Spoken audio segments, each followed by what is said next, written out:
ago was hurling all sorts of negatives and expletives and terrible things to the president, had to stand there with a smile on his face. So this is where President Trump will zig when everyone else is saying or expecting him to zag, and it shows just why he's a political genius. Is it fair to say that it's a great move by President Trump, but does it come off the back and the facts that Mamdani doesn't pose a direct threat to President Trump? He can never be president, right?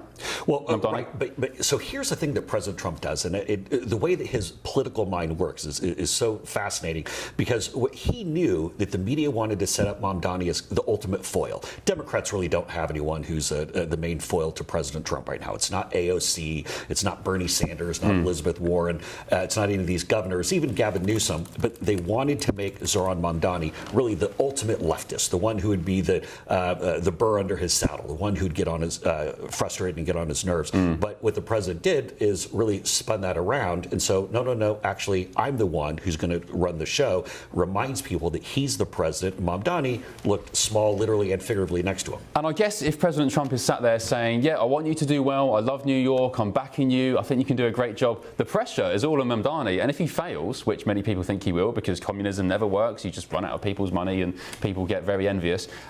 They can't say, well, President Trump didn't help. You know, President Trump wanted this to happen. So, excellent point, because what President Trump is also doing is he likes to start off the relationship on great terms. So he can say he was over the top nice, he was gracious, he did everything that he could to help Zohran Mamdani. And then if Mamdani, I shouldn't say if, when he does his crazy policy moves, then it'll all come collapsing and President Trump can say, I told you so. But here's the one thing that I do think is important for people to realize. President Trump is a New Yorker. He loves New York City. And I remember sitting with him once. We were in his office after he'd left after his first term, his office in Trump Tower on Fifth Avenue. And he looked out the window over Central Park and he remarked, "This is the center of the universe." And this was after he had been president of the United States. He's looking at Central Park and he views New York as really the center of the universe. So for him, New York is home. He cares about it. He wants to see the city do well. He knows that Mamdani is going right off the edge of the cliff with his policies, but he's going to do what he can to save it. Come on then, Jason. Enlighten our British viewers who are up tonight, who don't know much about this guy, Zohran Mamdani. He's been compared to the likes of Sadiq Khan in London, but I think Mamdani is probably more left than Sadiq Khan. Just tell us some of the policies that he's advocating. Well, first of all, he wants to have all government-run grocery stores or supermarkets, and of course, what could ever go wrong with government-run grocery stores? Just ask the Venezuelans or the Russians, or back in the Soviet Union. He also wants to make sure that everybody has a free home, which it sounds great. I like free home. Everyone should have a free home, yes, or a free apartment, or a free place to stay. Well, again, that sounds great, but it's not realistic. I mean, we all want sunshine and puppies and free money and all sorts of things like that. And so all of the policies that he's pushing are really these super crazed leftist positions. He doesn't want the federal government to enforce any of the immigration laws, which obviously you saw firsthand when you were with ICE just the other day. And so Mamdani's policies are really out there. And of course, to pay for everything, of course, if you're going to give everything away for free, someone has to pay. So that means taxes are invariably going to go up, which is going to further drive people out of New York City, which then hurts the overall tax base, makes it just a complete mess. Here's the thing, though, for people to realize. Mamdani, yes, I'll go and dunk on him because he's a leftist nutcase. He's a very good politician. He's very good. He's very well spoken. He knows how to package things up and come across as much more normal than he actually is. So he's a little dangerous because he is good as a political figure. Well, that's half the job done, right? I argue as a politician, if you can speak well and you can deliver some words without umming and ahhing and you look good, I mean, that's 50% of the job. President Trump has gone on the record and said, Mamdani doesn't look that good, his voice is grating, so on and so on. But is it true that there were some source quotes from the White House some weeks ago saying that President Trump actually thinks he's a pretty slick politician, he talks well, he's got good delivery, and he, semi-respects him, not the politics, but just him as an operator? Yeah, no, he definitely, I mean, the fact that Mamdani came out of effectively nowhere, and he was in the state assembly, and he won that race against some people who had a lot more money. Mamdani did not have a lot, but he had shoe leather. He really showed that he could energize the Democrat base, or I guess Democrat socialist base, whatever they're calling themselves these days. But he really gave a lot of excitement. There is one other important thing I'd point out, is that when you look at why Mamdani was so successful, it's, keep in mind, politics isn't necessarily a spectrum like this. Sometimes it goes around, and do we want conservative conservative populism, or do they want the socialist populism? Obviously, Mamdani is coming with the socialist populism. A lot of people are frustrated. A lot of people see the divide between the haves and the have-nots growing. He says he's going to give it all away for free, whereas President Trump says we're going to give everyone the opportunity to earn it themselves. Big distinction, but people, a lot of young people locked in on what Mamdani was saying. Yeah, indeed. And I guess you can't blame young people when they're, same as the UK, when they're struggling to get homes, they don't want to start families because they haven't got homes and so on. You can see the allure. I guess the one thing they both have in common is that they are anti-establishment. They're both issuing rallying cries against the status quo, right?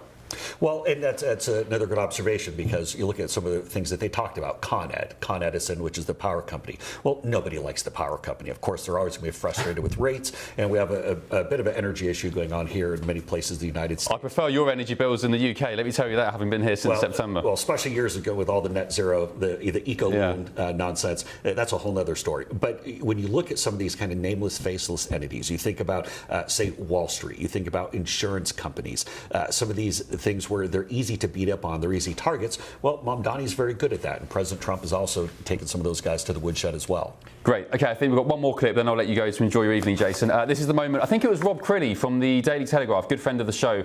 He asked President Trump about our dear Prime Minister, Keir Starmer. Last week you told me you were putting ahead with your plans to sue BBC for $5 billion. You were going to speak to Prime Minister Starmer as well. Is there any progress or updates with those issues? Well, we get along very well with the Prime Minister. We made a deal with UK. I like him. He's a fine person. And, you know, I think they have some big energy problems. You know, they've got windmills all over the place. They're going to have to start using other methods because their energy is out of control. Talking about in the UK, it's out of control. And he's got that problem. He's got a big immigration problem, as you know, and he's got a big energy problem. And we talk about it. He's a good man. Prime Minister's a good man. Hand sharp speak this week. I haven't spoken this week.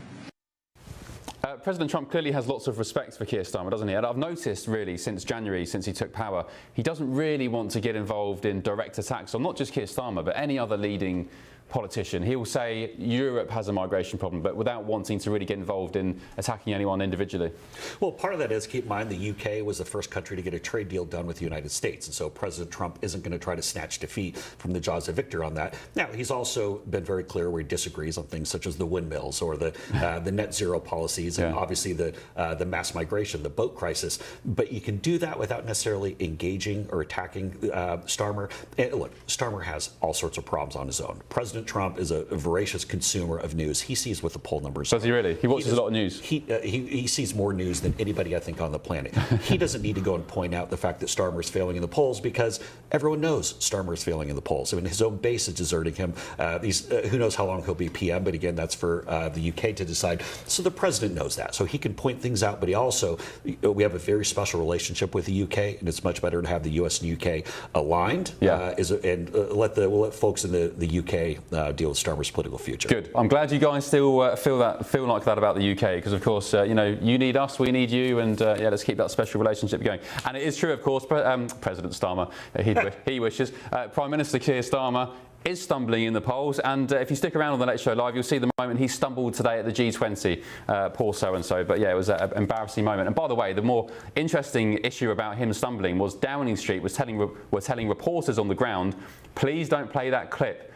Take the clip offline, which I thought was a bit North Korea-esque, but we'll get stuck into that. Jason Miller, thank you so much. Appreciate your company tonight. We'll catch up soon. gbnews.com/your say, and there's also a brand new way to take part in the conversation tonight by becoming a friend of GB News for free. Take a look. Join the community and be part of our shows by becoming a friend of GB News. Get a direct line to join the conversations that you hear us talking about every day in our programmes by commenting on Your Say and voting in You Decide polls. Access opinion, analysis and behind-the-scenes videos as we share more from the stories that you see on TV and radio. Plus, watch our shows live and on catch-up anywhere, anytime. If you love our channel, become a friend of GB News for free by scanning the QR code or going to gbnews.com/friend. Don't just watch our programmes, come and be a part of them. Right, still ahead tonight on The Late Show Live. That this See, is I don't something. even know if the BBC is owned by, what percentage is owned, or if any is owned by your government. I don't know. It's funded predominantly by the British. Well, the BBC is in crisis tonight. I'd argue they've been in crisis for a good, couple of years now at least. A board member has resigned and new figures reveal just how many people back in Blighty are refusing to pay the licence fee. It's stinging the BBC for an extra £1 billion a year. Oh dear. But first... Your situation is very similar. You have people coming in, and I told the Prime Minister I would stop it, and it doesn't matter if you call out the military, it doesn't matter what means you use. Wow, this is a really big story breaking tonight. GB News can exclusively reveal that President Trump will urge Keir Starmer to protect Brits from mass migration and, quote, organised rape gangs, the Trump administration at least. A White House official from the US Department of State joins me next with all the details. Back in just a tick on The Late Show Live.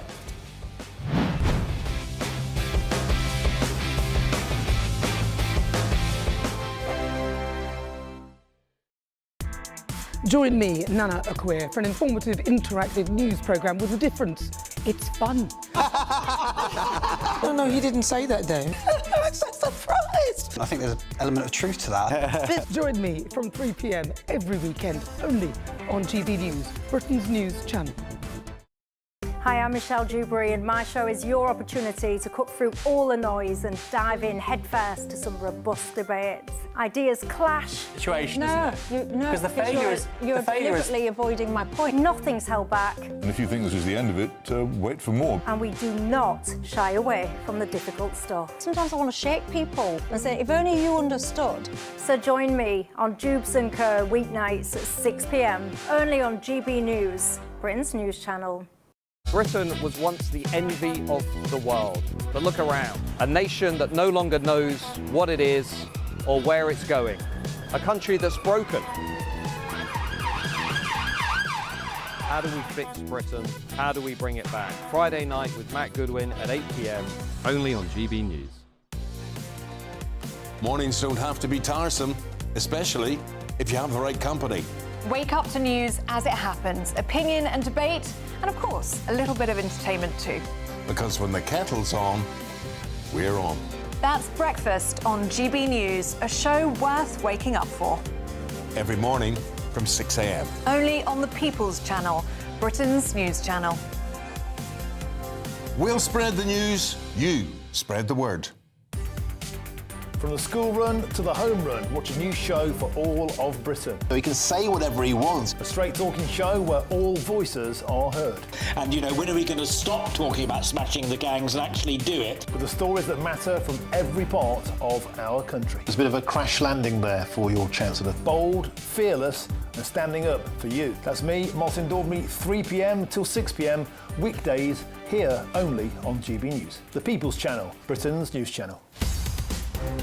In the GB Newsroom, we bring you the news as it happens. With our team of dedicated journalists across the UK, We're ready to keep you up to date with what's happening every half an hour, every single day.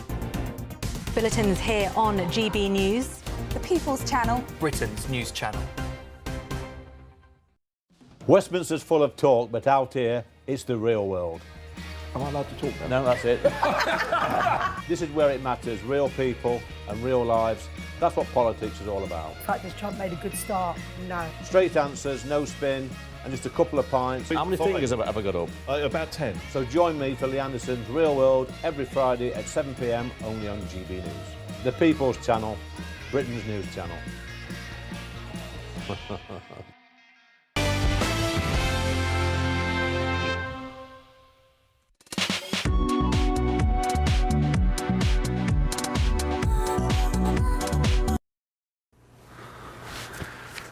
Oh dear, welcome back to The Late Show Live. That, of course, was Sir Keir Starmer on the world stage today at the G20 summit, taking a little bit of a tumble, poor bloke. We'll get stuck into that very shortly. But first, a big story breaking today. GB News can exclusively reveal that President Trump's administration will urge Sir Keir Starmer to address Britain's mass migration crisis. In an official memo seen by GB News, governments all across Europe and the West, including Britain, have been told to protect your citizens from mass migration, displacement, sexual assault and the breakdown of law and order in your countries. The memo also cited, quote, organised rape gangs in the United Kingdom as an example of how mass migration has damaged European nations. It's really, I'd argue, a pretty bombshell development and further proof, actually, that the American administration here cares not just about America, but Western civilization as a whole. Well, joining me in the studio now is Principal Deputy Spokesman for the Department of State, Tommy Pigott. Tommy, thank you so much for coming in to the Late Show Live. Thanks for having me on. Appreciate it. So just for viewers back home in Britain, enlighten us. What's happened? Has the memo gone out yet and it's gone to embassies all across Europe and the West? It has indeed. It's gone out, it went out, and it's really a call to make sure we're raising these issues, tracking these issues, and having these important discussions around the effects of migrant crime that are really affecting so many countries and really is a threat to Western civilization. It's important to call this out, all of the harms that have been felt by this. So that's part of this effort. Let me ask you a question. Why, and it may sound stupid, why does America care what goes on in allies such as the United Kingdom or the West? You've got a great country here. Some would argue you can be isolationist and just, continue what you're doing and have a great life by yourself and let the rest of the world go to hell. Why does the American administration care so much, President Trump? Well, mass migration, and especially illegal mass migration, is a threat to Western civilization. It just is. For the entirety? For the entirety of Western civilization. We've seen the impacts of this. We've seen the migrant crime that's resulted. We've seen the increased prices that have resulted, destabilization of communities that have resulted from this. Unfortunately, our own country is not unknown to this because of the previous administration, the worst border crisis in U.S. history that we had here, the migrant crime that resulted.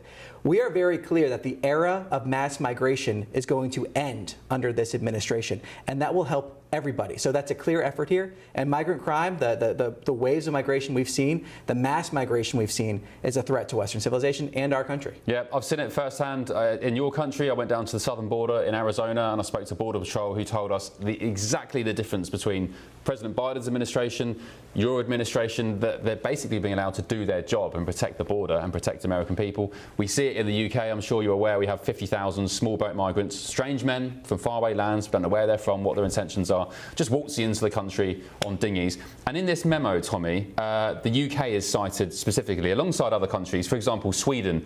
The memo reads that an Eritrean migrant convicted of raping a 16-year-old girl was allowed to remain in the country after a judge ruled the incident was not an exceptionally serious crime. That's insane. Germany, 9 men, several of whom were migrants, were convicted for the gang rape of a 15-year-old.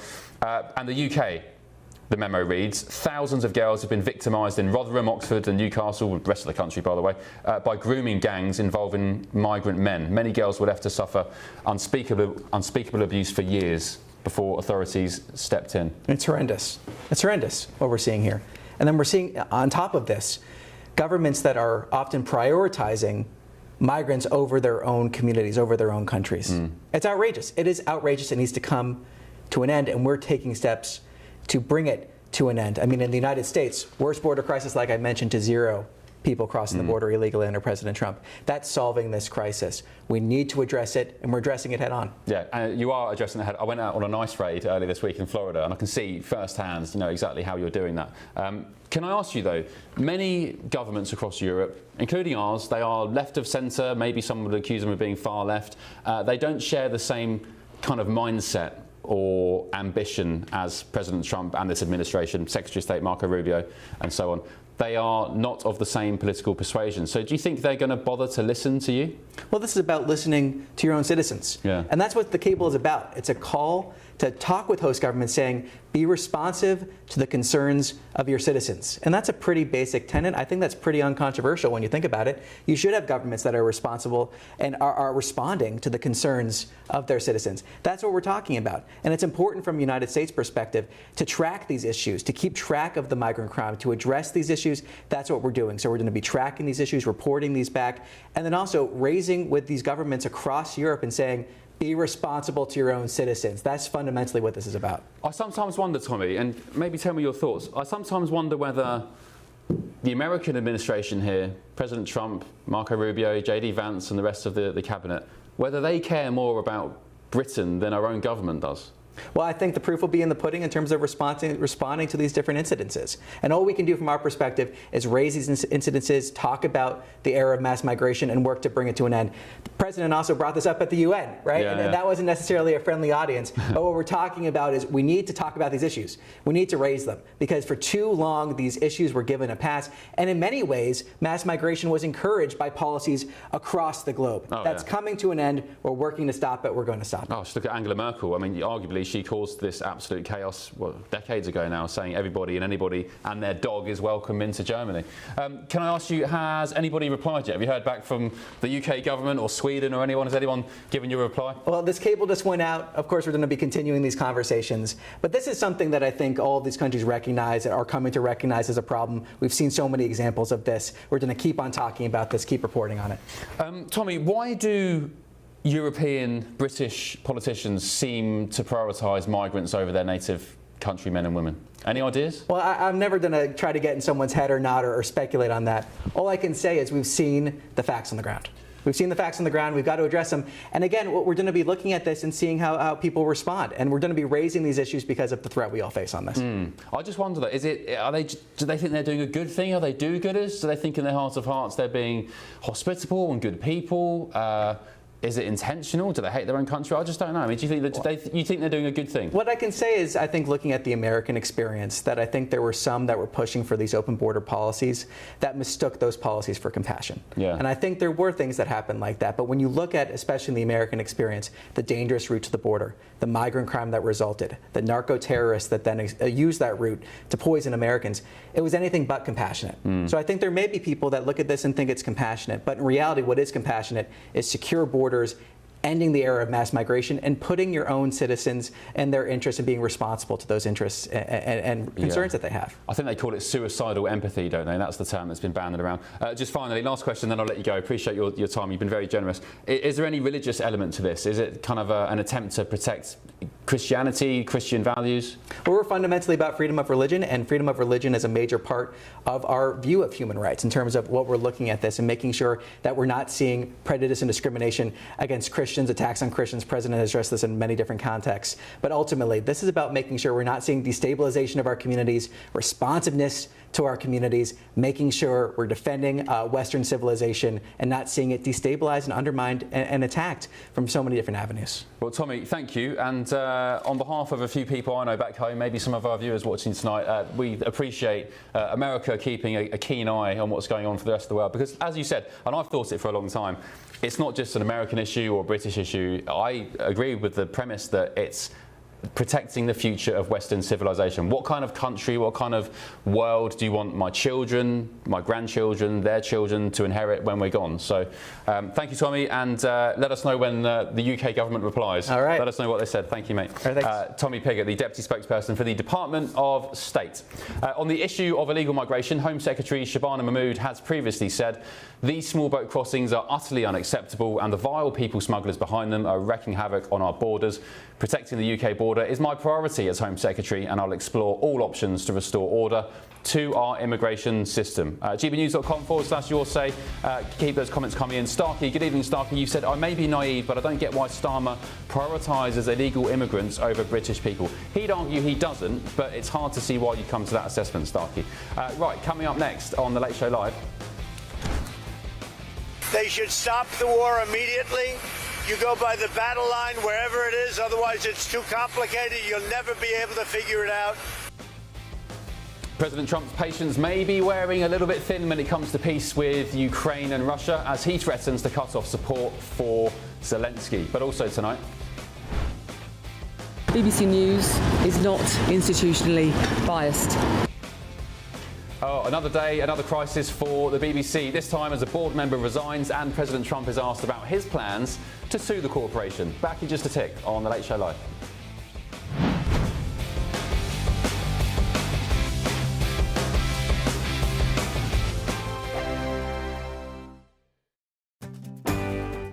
I'm Michael Portillo. This is GB News, the People's Channel, Britain's news channel.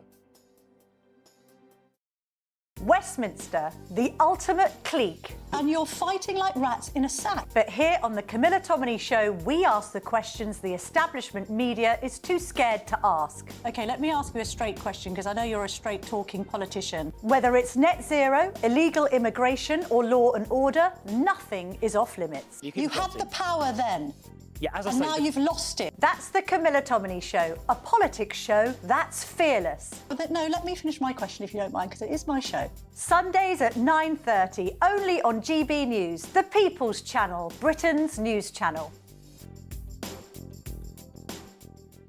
No matter the state it's in, this is our nation. Join me, Jacob Rees-Mogg, for a genuine, honest discussion on where we have been, where we are going, and where we are with the people who set the direction. Tune in to State of the Nation every Monday to Thursday, 8 to 9 o'clock. Only on GB News. Britain deserves a newsroom that puts the facts and your voice first. Well, and that's what you get on GB News. Lively debates, lively conversation. And we're not afraid to hold power to account. And each other. So join me, Andrew Pierce. And me, Miriam Cates, for Britain's Newsroom, weekdays from 9:30 on GB News. At GB News, we love to hear from you, our loyal community. So drop us a line at gbnews.com/yoursay. There you can talk to each other and also to the presenters live on air. gbnews.com/yoursay, because GB News is your channel, Britain's news channel. Westminster's full of talk, but out here, it's the real world. Am I allowed to talk then? No, that's it. This is where it matters, real people and real lives. That's what politics is all about. In fact, has Trump made a good start? No. Straight answers, no spin, and just a couple of pints. How many fingers have I got up? About 10. So join me for Lee Anderson's Real World every Friday at 7 p.m. only on GB News. The People's Channel, Britain's news channel. From the school run to the home run, watch a new show for all of Britain. So he can say whatever he wants. A straight-talking show where all voices are heard. And, you know, when are we going to stop talking about smashing the gangs and actually do it? With the stories that matter from every part of our country. There's a bit of a crash landing there for your Chancellor. Bold, fearless and standing up for you. That's me, Martin Daubney, 3 p.m. till 6 p.m. weekdays here only on GB News. The People's Channel, Britain's news channel. I'm Stephen Dixon, and thanks for joining us on GB News, Britain's news channel.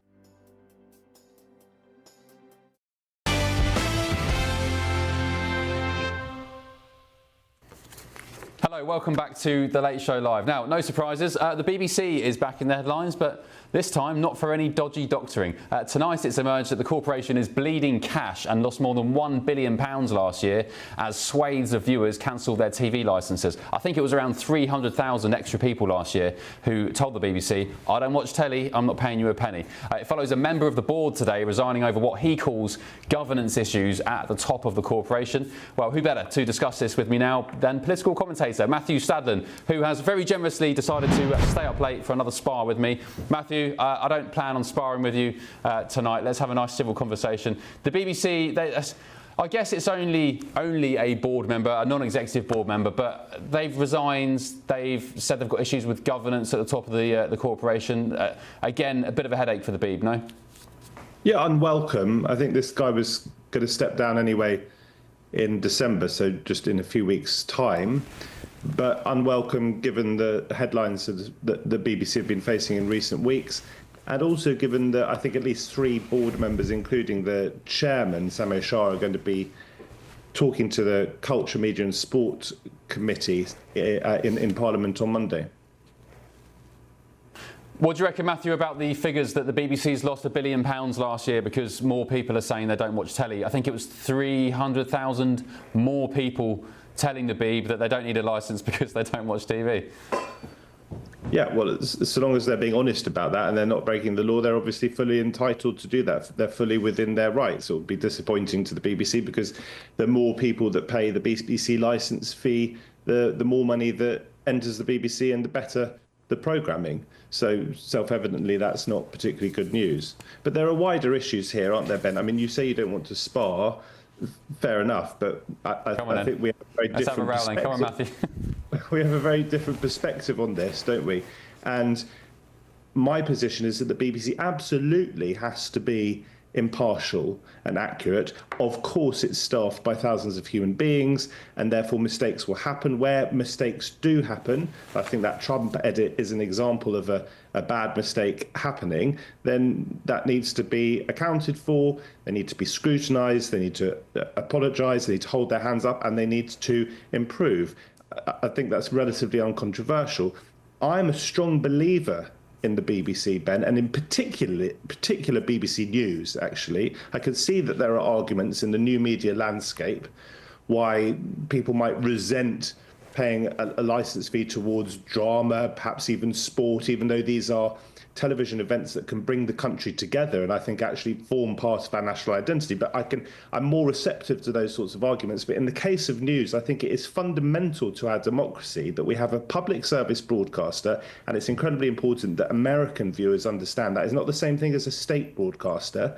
We're not talking about Russian state TV or anything like that, or Iranian state TV. This is a public service broadcaster which is not run by the British government, whoever is in power at any one time. And it's incredibly important because it has a core responsibility to those values that I've just talked about, impartiality and accuracy. And in the world in which we now live, that is, I think, more important than ever because we are awash with misinformation and disinformation. Now, GB News is a successful outlet. I've appeared on it, as you know, hundreds of times, and it absolutely does give people like me who might disagree with one perspective or another a chance to air my views. And as you say, you and I spar quite a lot. But an example of why we need the BBC is you just gave an interview to, I think, a member of the Trump administration. Correct me if I'm wrong, I was listening to the end of it, and you concluded your interview with him by calling him mate.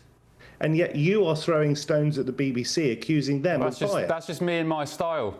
That's just me and my style, and that's why my show back in England was enjoying record ratings. That's me. I'm not the BBC. I don't adhere to the BBC style. I also don't adhere to the way they doctor clips and are inaccurate and give one side of a story about climate change or trans, telling people that the trans junk milk coming out of a man's breast is just as better. It was better, in fact, than female breast milk. That's not me. I'm not the BBC, and I'll never be a BBC journalist. You sounded like a champion of the Trump administration, almost as though you were working for their communications team. Did you see Bev Turner? Bev and I have debated several times. Bev and I go back a long way. Did you see her interview with Donald Trump the other day in the White House? Now, look, on the face of it, it's an extraordinary thing to get that access. Of course it was. Unbelievable for a relative startup to get 40 minutes, more of course, because it takes longer overall, in the White House. And there were some interesting lines that emerged from it. I, for example, hadn't realised that Donald Trump had never drunk an alcoholic drink in his life. That's what he said to Bev Turner. But the interview wasn't journalism, was it? Bev agreed, it seemed to me, with almost everything, or everything, the President of the United States said, and when he disagreed with her, she changed her mind to agree with him. That's not journalism. That is one of the key reasons we need the BBC, Ben. OK, well, on the flip side, the BBC went and doctored President Trump's speech to make it look like he called for something that he didn't. There was a reason that President Trump on that week decided to speak to GB News, and it was because the BBC did the polar opposite of what we do here. We try and give news accurately. Yes, I give my opinion. Yes, we have some balance, but the facts of the news that we deliver in the interim should always be the facts. And I think you can appreciate and probably agree with me that more than any other broadcaster in the UK, we have more eyes on us, more people wanting us to fail. The advertising boycott, the lunatic left who don't agree with discussion of thought or debate of ideas. So many people, Matthew, and you'll agree, want us shut down. So we have to be on our game. And there's a reason President Trump gave that interview. It's because the BBC did him dirty. So he thought, OK, what else is going on in the UK? Oh, GB News are here. Maybe they'll be a bit more authentic and a bit more honest about how they do things. But I'm not particularly interested in why Donald Trump, or I'm less interested in why Donald Trump gave that astonishing access to GB News. I'm interested that British journalists, if that's what you're calling yourselves, were interviewing the President of the United States, and instead of scrutinising him, you were agreeing with him. And you've just talked about the lunatic left. Can you imagine for a single second? Well, they are lunatics. I had one of them on my show this week who said I should trans my 2-year-old kid. They're nuts. They are lunatic. Look, Ben, you're talking to me right now, and I mean, maybe you do think I'm a member of the lunatic left. I obviously certainly don't think I am. It is true that you are. I don't think you're a lunatic. It's true that you're giving me a platform and a voice, but imagine if presenters or reporters in BBC News described people on the left as the lunatic left or people on the right as the lunatic right. Matthew, I don't care because we're not the BBC, and thank God we're not the BBC. We're not thank funded God by we the have public. the BBC. We do our own thing here. Thank God we have the BBC. To be the BBC. There may well be a very good argument. Lots of people in this country will think there is a good argument to have GB News. That there is a good argument. Why do you think, Matthew, that I want to be the BBC or GB News should be more like the BBC? The BBC was employing paedophiles for decades. They raided Cliff Richard's house and had to pay him loads of money. They pumped out fake Hamas propaganda in an attack on Jews by saying that that Israel had bombed a hospital when it was a dodgy Hamas rocket. They made a documentary about Gaza with the son of a Hamas minister, and they went and doctored President Trump's speech. I mean, why would on earth would I want to work at the BBC, sound like a BBC newsreader or a reporter, or GB News be anything like the BBC? GB News was created in the midst of the BBC not doing its damn job, despite having billions of pounds a year of public money to do so. Let me bring in my panel, Washington editor at The Times, Katie Balls, and the political commentator, Lucy White. Good evening, ladies. Thank you for your company. Lucy, your take on this BBC charade, another crisis, another day? Well, I must say, Matthew, it certainly wasn't a mistake. You said the word mistake, that the BBC accidentally, as a mistake, edited Trump's speech back in the Capitol 2021. That's insane for you to say it was a mistake. It was clearly deliberate. Sorry, you just said that something I've said is insane. I've never met you. I'm not entirely sure I know who you are. I can't Matthew, see. Stop being so precious. Sorry. I've just been told something I've said is insane. So allow me the right to reply. That's the basic courtesy of the way these things work. I can't see any of you because the technology I've been told isn't working. What I've just said is not insane. It's my opinion. And the BBC has very clearly said what it did in that edit. And by the way, that was edited by an independent production company, and I don't think it should have been. I think Panorama programmes should be done in-house, but I think there may be an obligation for some of them to be done outside of house. The BBC is very clear it was not malicious. You weren't in the mind, Katie Balls, of the person who did that edit. If they deliberately misrepresented what Trump did rather than make an editorial misjudgment, that would be absolutely outrageous. It's bad enough that they made a mistake, which is what they've said they've done, and I take them at their word. If they deliberately did that, that's far more egregious and far more serious, but you don't have a shred of evidence to suggest that that's what they did. OK, well, Matthew, just before I hand over to Katie Balls, you were answering Lucy White, then, the political commentator. The BBC doctored that speech not once but twice. Once in Panorama, years earlier in a separate Newsnight incident. And then also, they've been accused this week, leading academics in Nigeria have written to the Culture Secretary complaining that the BBC is underplaying and downplaying and poo-pooing Christian persecution in Nigeria. So they are miffing everybody off. Katie Balls, your take on the BBC saga? Yeah, and it's just clear I didn't make that previous comment. I think that it doesn't have to necessarily be sometimes the debate feels a bit almost, should the BBC shut down or not exist, or does the BBC have some lessons to learn, right? And I think when you look at that dossier, obviously everyone focuses on the Trump issue because you have the US president intervening on it. There are obviously lots of examples of incidents, and you will speak to the BBC staff who, particularly on some of the Israel-Palestine coverage, have felt for a while that they haven't really had a place to raise it. So I do think the corporation is at a point where it needs to reflect, but I think there's also a lot of people in the country who do enjoy the BBC. The point is more, you don't have to have a licence. There's a question about when we, send women to jail for not paying that licence fee and so forth. I think those are more the questions to focus on. Matthew, last word to you. Apologies for mixing up your two guests, but I can't actually see who's talking to me. Listen, the BBC, I think, is critical to our democracy. There are many people who think there's a place in our media market, in our media spheres for GB News. I come on and I say my bit.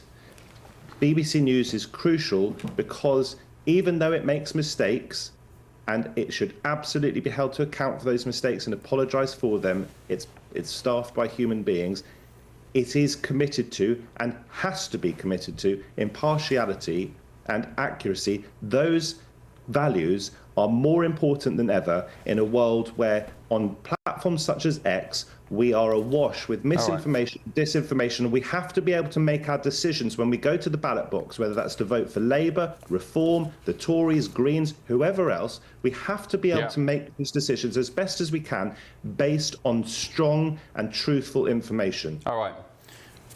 Well, maybe they should do a damn better job with all the money they get. £3.5 billion a year from the licence fee, and their standards are pretty sloppy. I can tell you, if I was in charge of £3.5 billion, I wouldn't make so many mistakes as the BBC. Mistake, quote unquote. Matthew, thank you for your company. Appreciate it. On the issue of their reporting on transgender issues, a BBC spokesman has said BBC News has taken a number of actions relating to our reporting of sex and gender, including updating the news style guide and sharing new guidance where there have been concerns about particular stories.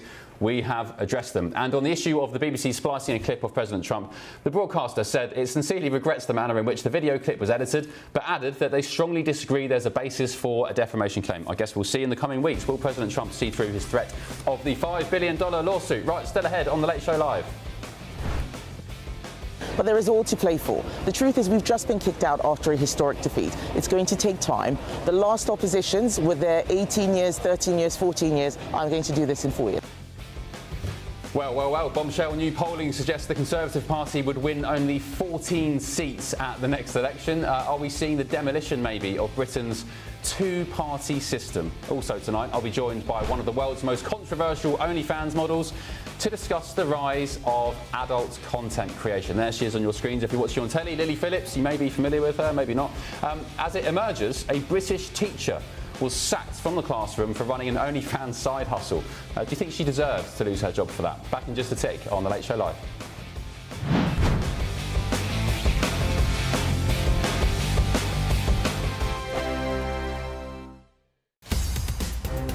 In the GB Newsroom, we bring you the news as it happens. With our team of dedicated journalists across the UK. We're ready to keep you up to date with what's happening every half an hour, every single day. Bulletins here on GB News, the People's Channel, Britain's news channel. Mornings don't have to be tiresome, especially if you have the right company. Wake up to news as it happens, opinion and debate, and of course, a little bit of entertainment too. Because when the kettle's on, we're on. That's Breakfast on GB News, a show worth waking up for. Every morning from 6 a.m. Only on the People's Channel, Britain's news channel. We'll spread the news, you spread the word. Westminster's full of talk, but out here, it's the real world. Am I allowed to talk now? No, that's it. This is where it matters, real people and real lives. That's what politics is all about. The fact is Trump made a good start. No. Straight answers, no spin, and just a couple of pints. How many fingers have I got up? About 10. So join me for Lee Anderson's Real World every Friday at 7 p.m. only on GB News. The People's Channel, Britain's news channel. At GB News, we love to hear from you, our loyal community. So drop us a line at gbnews.com/yoursay. There you can talk to each other and also to the presenters live on air. gbnews.com/yoursay, because GB News is your channel, Britain's news channel.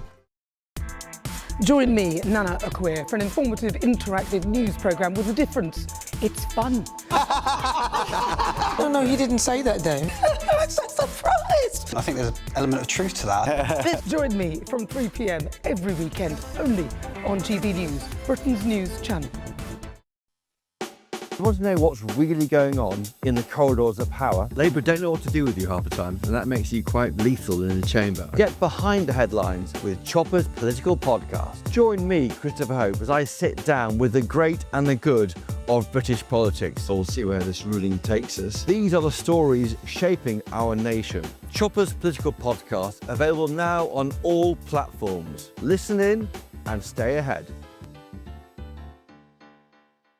Hi, I'm Michelle Dewberry, and my show is your opportunity to cut through all the noise and dive in headfirst to some robust debates. Ideas clash. Situation, No, isn't it? no, Because the failure is you're the failure is deliberately avoiding my point. Nothing's held back, And if you think this is the end of it, wait for more. and we do not shy away from the difficult stuff. Sometimes I want to shake people and say, if only you understood.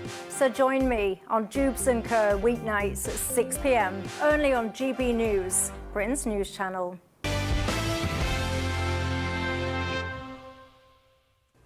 Welcome back to The Late Show Live. I'm Ben Leo. Let's take a look at the main stories on the front of tomorrow's newspapers with journalist and broadcaster Christo Foufas, who joins me live from London, and also my DC panel are here as well. Washington editor at The Times, Katy Balls, and the political commentator, Lucy White. Christo, nice to see your lovely face. Should we look at the Daily Mirror tomorrow?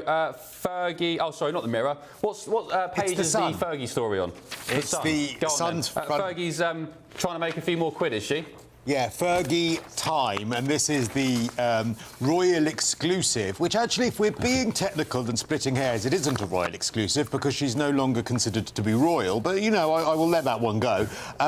They are saying that she may be giving this tell-all interview, considering offers at the moment in the wake of this public downfall. It's going to be a US channel, they think, apparently willing to pay a six-figure sum to secure what would be her first interview since losing the title of Duchess. Now, it could be done by Oprah Winfrey. Now, let's remember, it was a pretty softball interview that Oprah did with Meghan and Harry. I mean, there was no pushback on some of the allegations of racism and the like, and much, you know, comment for evidence, much inquiring for evidence of some of those allegations. But it could be someone like Oprah, could be someone else. Obviously, the palace will be a little bit worried about this.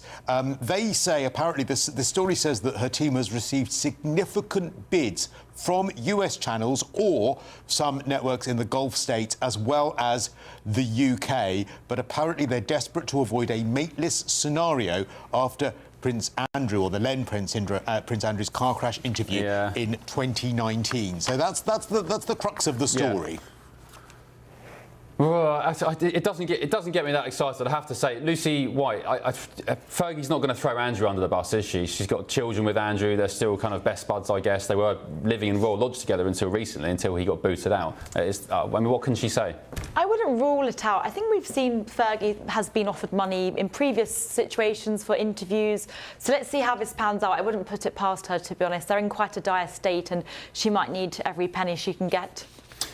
Katie, are you particularly enthused by this? Are you going to tune in to whoever does the interview? I think I'd probably at least read a write-up of what she said.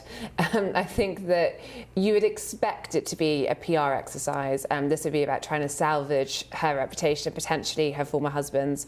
We know that she still is close to her former husband. They've remained friends. And I think there's a question as, you know, she would have to be willing to face various questions about what she knew, her own potential relationship with Epstein. I think even a softball interview would have to require quite a few specific questions. And I think sorry to squeeze you, my friend, but we'll get more. We'll get more in the next hour. I'm going to have to cut you short, Christo. Sorry. No worries. We'll catch up next hour, though. Get yourself a coffee, and I'll be back with you in just a tick. Right, more coming up in the next hour, including this.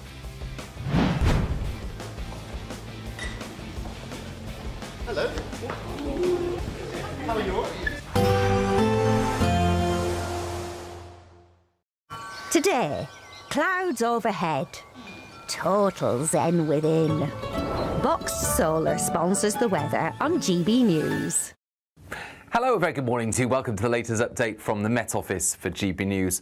Following a week of wintry weather in places, it's less cold today. Not exactly mild, though, and feeling unpleasant as a band of rain sweeps its way southeastwards. A wet start for much of England and Wales, away from the far southeast where it is a chilly start. But the rain reaches the southeast during the morning. Spells of rain on and off, but clearing eastwards. And Scotland, Northern Ireland, Northern and Western England, as well as Wales, turning brighter through the morning with some decent sunny spells, albeit with a few showers by the afternoon. Temperatures back towards average. We're talking about 8-9 Celsius typically. Some spots up to the double figures. But we end the day with reasonable sunshine across parts of eastern Scotland at least. Frequent showers coming into western Scotland. And the snow starting to melt over higher ground. It's going to melt gradually, I think, through the weekend because temperatures aren't shooting up. And for Northern Ireland, some decent clear spells as we end the day. Northern and Western England, some patchy cloud, some showers, but otherwise mostly fine. However, it takes much of the afternoon and evening for that rain to clear East Anglia and the southeast. It'll be heavy for a time. And then the next batch of wet and windy weather sweeps in overnight. This is a spell of heavy rain in some western parts and gusty winds. With the wind and the rain, it's going to be a frost-free night generally, although some pockets of northern and eastern Scotland could see a touch of frost by the start of Sunday. Reasonably dry in the east at first, but the area of low pressure bringing the wet and windy weather in, well, that's going to dominate things on Sunday. A very unsettled day with an initial bout of wet weather followed by frequent showers across western and southwestern parts. The wind whipping up through the day, turning particularly windy towards the southwest later, and temperatures typically again about 8 to 11 Celsius. Today, clouds overhead. Total zen within. Boxed Solar sponsors the weather on GB News. Mornings don't have to be tiresome, especially if you have the right company. Wake up to news as it happens, opinion and debate, and of course, a little bit of entertainment too. Because when the kettle's on, we're on. That's Breakfast on GB News, a show worth waking up for. Every morning from 6 a.m. Only on the People's Channel, Britain's news channel.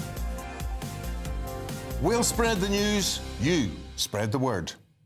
Hi, I'm Michelle Dewberry, and my show is your opportunity to cut through all the noise and dive in headfirst to some robust debates. Ideas clash. Situation, No, isn't it? Because the failure is you're deliberately avoiding my point. Nothing's held back, And if you think this is the end of it, wait for more. and we do not shy away from the difficult stuff. Sometimes I want to shake people and say, if only you understood. So join me on Jubes and Kerr weeknights at 6 p.m. only on GB News, Britain's news channel. Join me, Nana Akweer, for an informative, interactive news programme with a difference. It's fun. No, he didn't say that, Dave. I'm so surprised. I think there's an element of truth to that. Join me from 3 p.m. every weekend, only on GB News, Britain's news channel. At GB News, we love to hear from you, our loyal community. So drop us a line at gbnews.com/yoursay. There you can talk to each other and also to the presenters live on air. gbnews.com/yoursay, because GB News is your channel, Britain's news channel. Westminster, the ultimate clique. And you're fighting like rats in a sack. But here on the Camilla Tominey Show, we ask the questions the establishment media is too scared to ask. OK, let me ask you a straight question, because I know you're a straight-talking politician. Whether it's net zero, illegal immigration or law and order, nothing is off limits. You had the power then. Yeah, as I and say, now you've lost it. That's the Camilla Tominey Show, a politics show that's fearless. But no, let me finish my question if you don't mind, because it is my show. Sundays at 9:30, only on GB News, the People's Channel, Britain's news channel. From the school run to the home run, watch a new show for all of Britain. He can say whatever he wants. A straight talking show where all voices are heard. And, you know, when are we going to stop talking about smashing the gangs and actually do it? With the stories that matter from every part of our country. There's a bit of a crash landing there for your Chancellor. Bold, fearless and standing up for you. That's me, Martin Daubney, 3 p.m. till 6 p.m, weekdays, here only on GB News. The People's Channel, Britain's news channel. I'm Tom Harwood. This is GB News, Britain's news channel.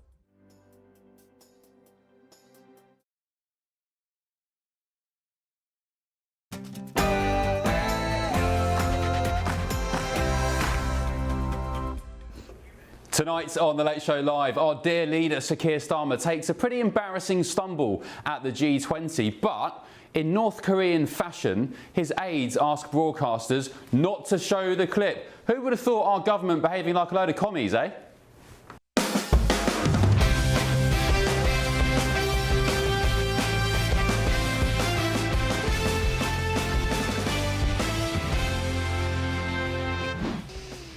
Hello, good evening, hope you're well. On The Late Show Live tonight. We have a communist coming to the White House because that's who the Democrat Party elected as the mayor of the largest city in the country. It was box office at the White House today because New York's socialist mayor-elect Zohran Mamdani, well, he went face-to-face with President Trump just months after calling him a despot and a fascist. Are you affirming that you think President Trump is a fascist? Sort your countries out. That was the message from President Trump's administration. In a GB News exclusive, we can reveal the admin is delivering a rallying cry to Sir Keir Starmer to protect Brits from mass migration and organised rape gangs. We'll also be getting stuck into tomorrow's front pages and the best stories from Fleet Street hours before they hit the shelves back in Blighty. And of course, we're live in Washington DC, just yards from the White House, bringing you the stories America's talking about and that matter to Britain too, including this one. Even if he doesn't like it? It's unclear. He was sort of saying he'll have to like it, and if he doesn't like it, then, you know, they should just keep fighting, I guess, you know. Well, at some point he's going to have to accept something, you know. He hasn't accepted. You remember right in the Oval Office not so long ago, I said, you don't have the cards. An increasingly miffed President Trump puts Ukraine on notice. Agree to the peace plan put forward by the US or risk losing American and military support as an ally. And they've got until Thursday next week to make a decision. But talking of world leaders,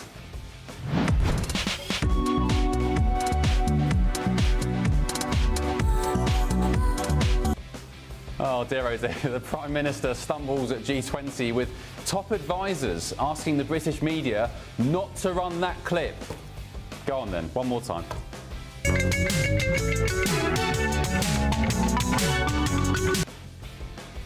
Oh dear. But also this evening I'll be joined by one of the biggest and most controversial OnlyFans models, Lily Phillips, to discuss the rise of adult content creation. That's because it's emerged that a British teacher was sacked for running an OnlyFans side hustle before getting sued by HMRC for not paying tax on her 60 grand takings. I'm Ben Leo. This is The Late Show Live, and welcome to the second hour, where we've got all the stories you'll be talking about later today, even more debates, and of course, zero ad breaks. Don't go anywhere.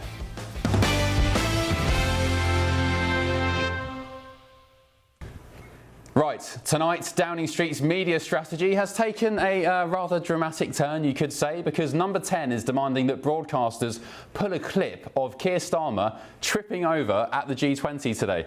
Well, of course, we wouldn't play that out, would we?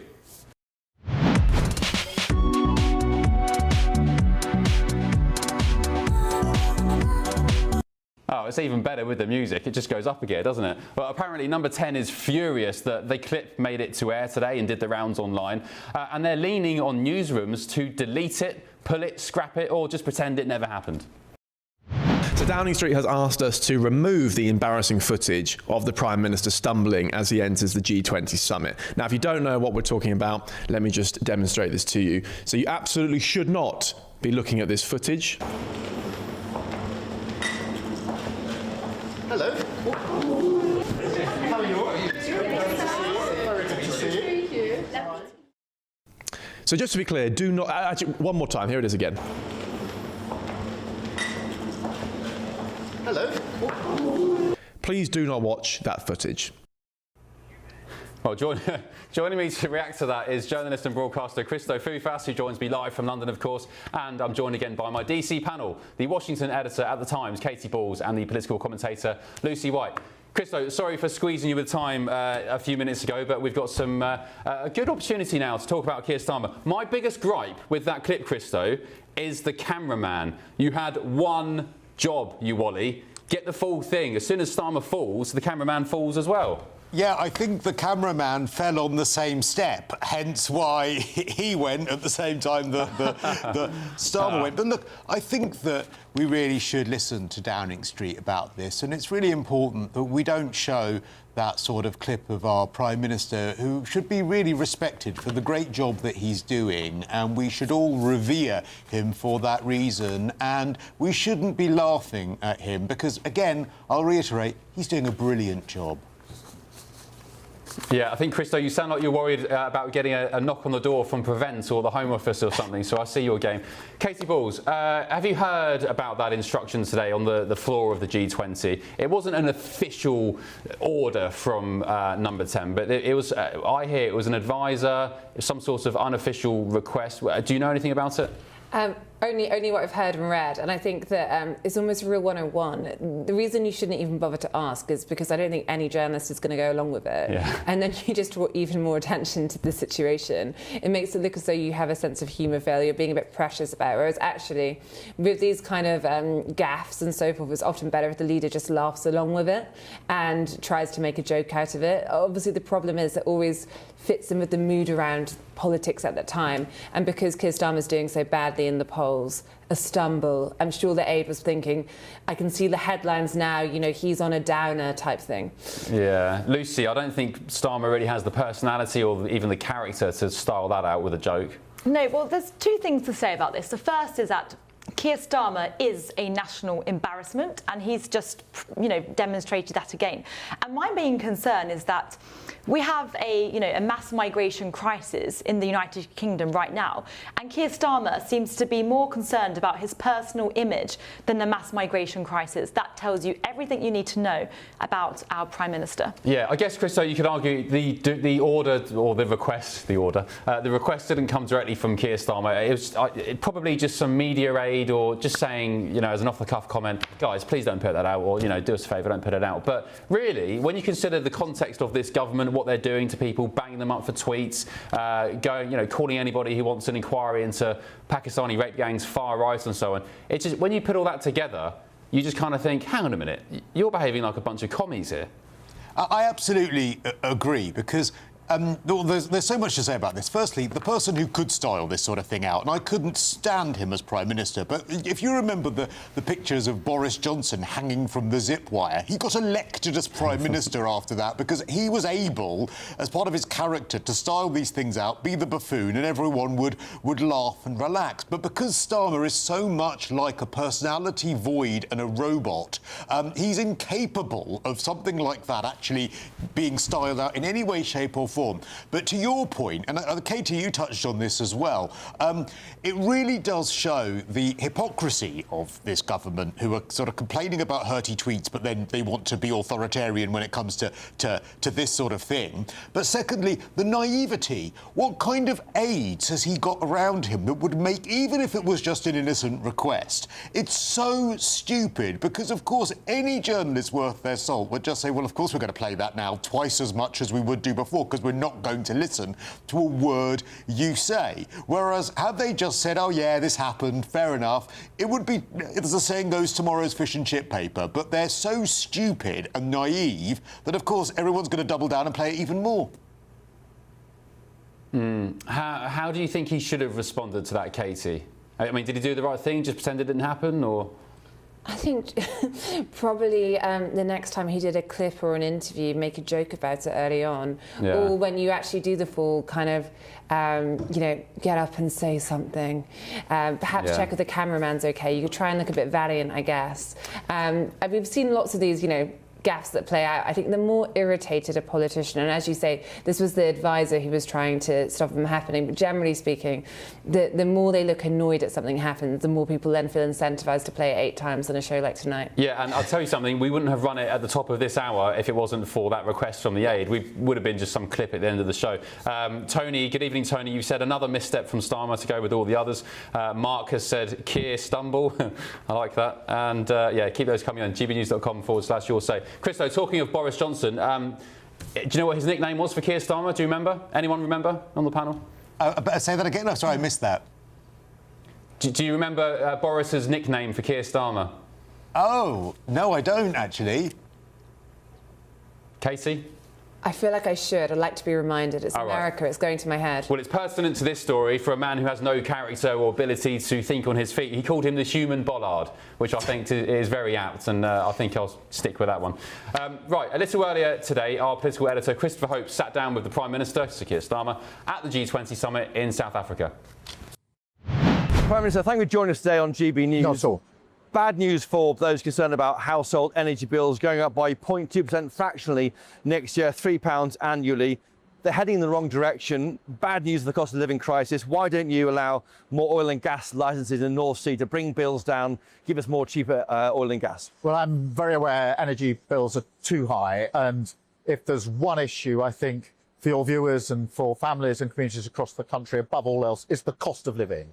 And that's why, in the long term, renewables is the way forward. That will give us security and lower bills. In the meantime, it falls to government to provide support. Last year, we put in a discount of £150 on bills for 3 million households.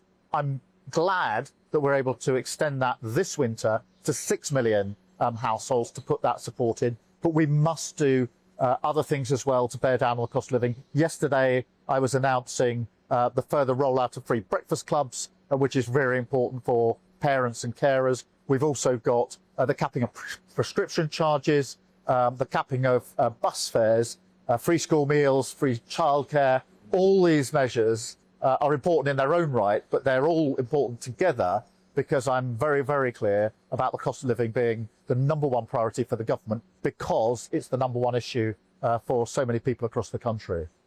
Last night you called Nigel Farage spineless twice over his lack of condemnation in your eyes of Sarah Potin's remarks. Why won't he? I mean, do you think he's racist? Well, look, he's got an MP who says that I think she said she's fed up with seeing black and Asian faces on the television. That is a shocking and racist thing to say. And Nigel Farage has done nothing about it. Is that racist then? But in addition to that, the news is coming through today about the prison sentence handed down to the ex-leader of Reform in Wales, over 10 years for pro-Russian bribes. I think Nigel Farage needs to immediately launch an investigation into his party. How did that happen? And what other pro-Russian links are there between Reform and all of his members and people? Is he fit to be PM? Look, anybody who fails to call out racism, anyone who is pro-Russia is not fit to lead our country. But he must start that investigation. This is a serious prison sentence, 10 years for that involvement, with pro-Russian bribes. He needs to launch an investigation. How did that happen in his party? And what other links are there in his party? What's going on with China? Will you grant permission for their embassy in the city, despite the concerns that MI5 have expressed? Well, so far as the embassy is concerned, that's a process, quasi-judicial, which means it's taken independently, and there's a date set for that.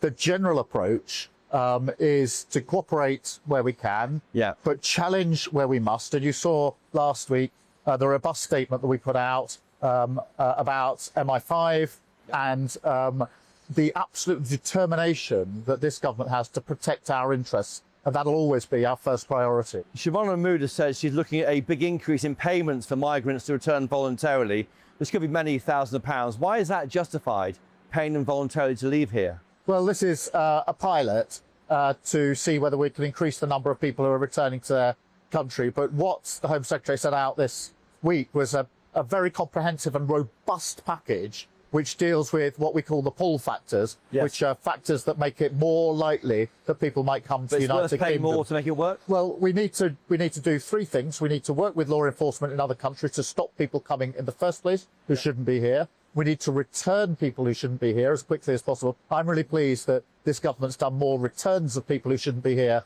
probably the highest number for the best part of 10 years. But we also need to address what are the features of our system that are making it a place that people want to come to. Whilst, of course, keeping with the principle that where people are genuinely fleeing persecution, then, of course, we're a compassionate country. Of course. But on the budget next week, you may be freezing income tax thresholds. The Chancellor said that wouldn't happen or wouldn't be extended on 2028 last year at the budget. How is that fair to working people? We'll have nurses drawn into the higher rate of income tax. Well, we will set out the budget in just a few days' time. But the principles are clear. It'll be a Labour budget with Labour values. That means it will be fair, and it will do three things, or three principles. One is protecting our public services, including, of course, the NHS, where we put record investment in and waiting lists are going down. We'll make sure that we're cutting the debt, vitally important for our country, and that we're bearing down on the cost of living, which, for all your viewers, I don't doubt is going to be the #1 issue. So they're the principles that we'll take into the budget. It is important that we make the right choices against the background of Going back to the 2008 crash, people haven't felt better off. And then we had austerity, which destroyed our public services. We had a botched Brexit deal, which damaged our economy. Then, of course, we ran into COVID, and we got the conflict in Ukraine. Against that backdrop, we must take the right decision. I'm optimistic about the future of the country, but it falls to us to make the right decision. Of course, you established the grooming gangs inquiry in July. It's nearly Christmas, no chair. Victims are upset about that, not surprisingly. When will they get a chair at this inquiry? Well, we're working to get a chair as soon as we can. It's important. Weeks away? Months away? It's important we get it right. As you will know, in inquiries like this, it's important that victims and survivors have faith and confidence in the chair.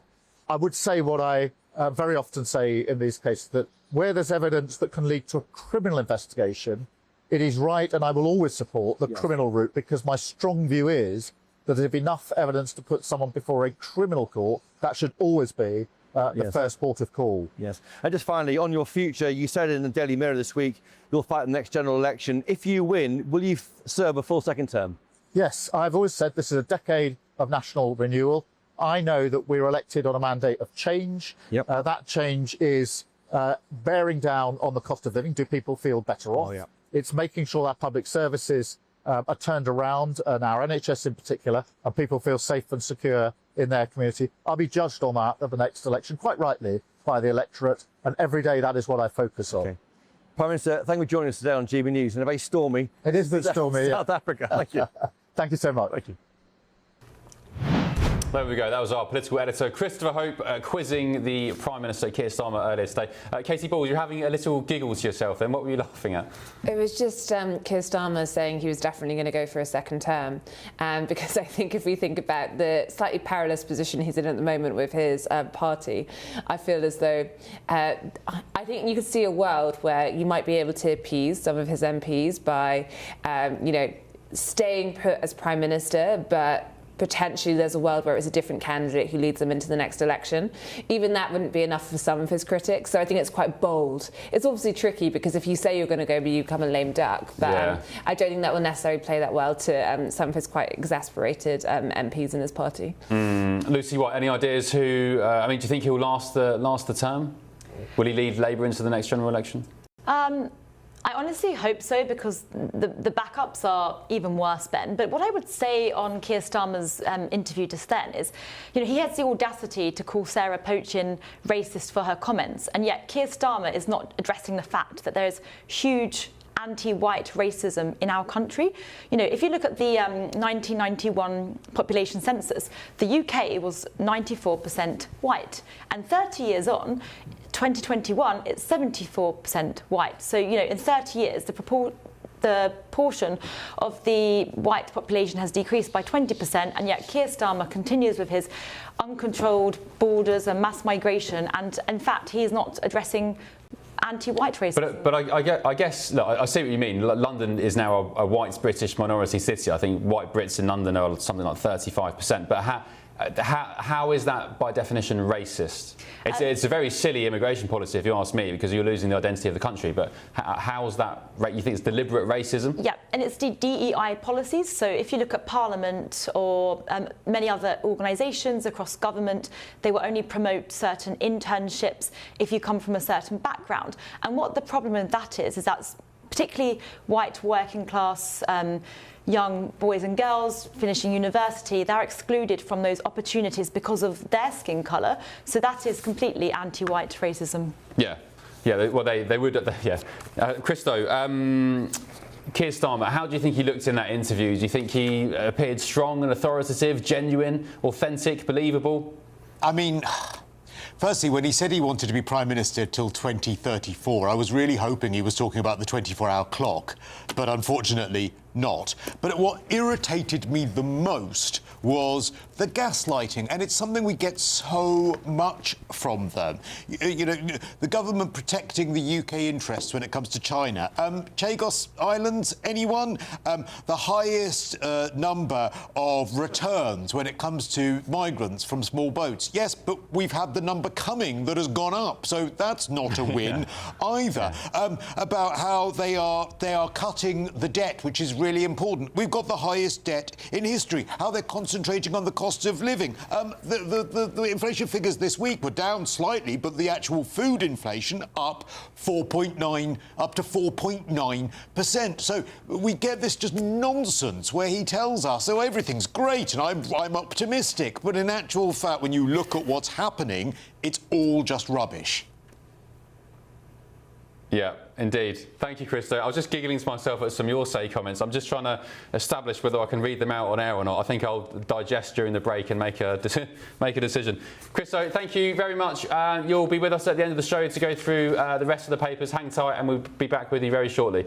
Right, we move on The Late Show Live. They should stop the war immediately. You go by the battle line wherever it is, otherwise it's too complicated. You'll never be able to figure it out. Developments today when it comes to Ukraine-Russia, because the US says it's ready to halt all military and intelligence support to Kyiv unless it signs the US-Russia peace pact. And Zelensky has until Thursday to make a decision. This is The Late Show Live. No breaks, remember. Back in a tick.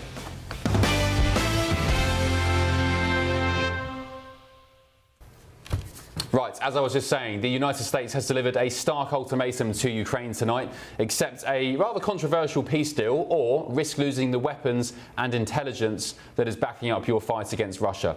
If the deal goes ahead, Vladimir Putin would walk away with full ownership over the Donbass regions of Donetsk and Luhansk, as well as Crimea, which they already occupy, of course. Meanwhile, it's understood Russia will be freed from Western sanctions, rejoin the G7 and take back the majority of its frozen assets under President Trump's peace plan for Ukraine. So what will happen? Zelensky has until Thursday to make a decision.